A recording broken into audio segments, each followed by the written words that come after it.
I'm going to tell you how Spider-Man came into being.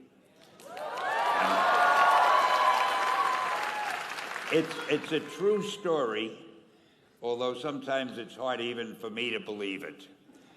But we had already done the Fantastic Four and I think maybe the X-Men. I can't remember the order, but my publisher came to me and he said, "Stan, I want you to come up with another superhero." So I said, okay, and I went home, and when my publisher said do something, I'd better do it because I wanted to keep my job. I thought, what can I come up with now? And the most important thing in a superhero at first is the superpower. Once you get that, everything else comes along. So I thought, what power will I give a new guy? And I saw a fly crawling on the wall. And I said, hey, if I could get a superhero that could stick to walls and crawl on them, man, that would be cool. And no, I'm lying to you. I don't think the word cool was in use then. I probably said it'll be groovy. I'll never lie to you. So I thought that was good. Now I needed a name.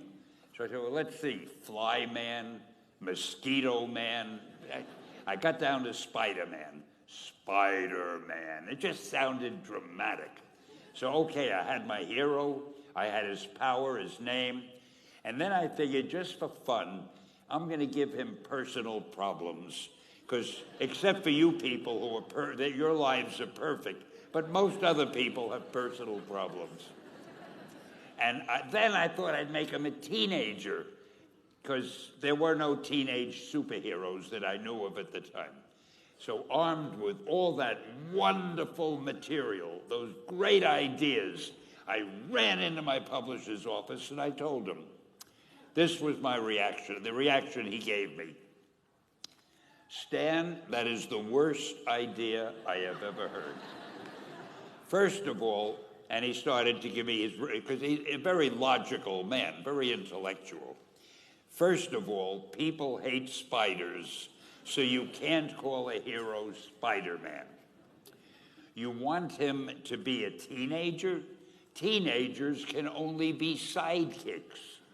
And you want him to have personal problems? Stan, don't you know what a superhero is? They don't have personal problems.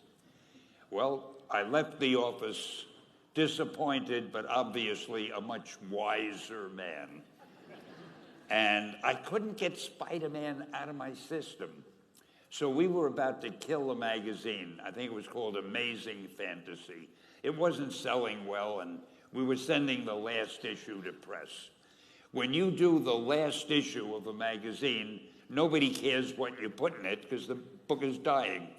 Just to get it out of my system, I put Spider-Man in Amazing Fantasy, featured him on the cover, forgot about it. A month later, all the sales figures came in. My publisher came racing into my office. Stan, you remember that character we both loved so much, Spider-Man?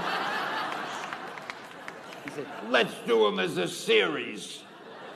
Now, why am I telling you this? Besides the fact that I have to kill a little time.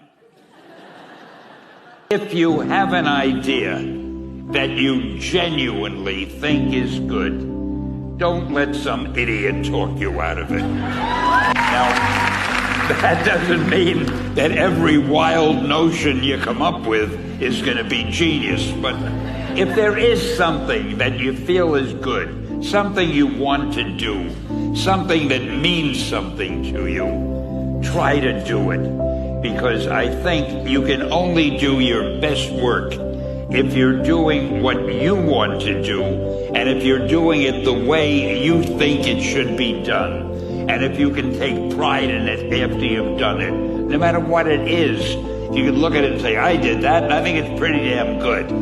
That's a great feeling. So don't let idiots talk you out of something that you think is good.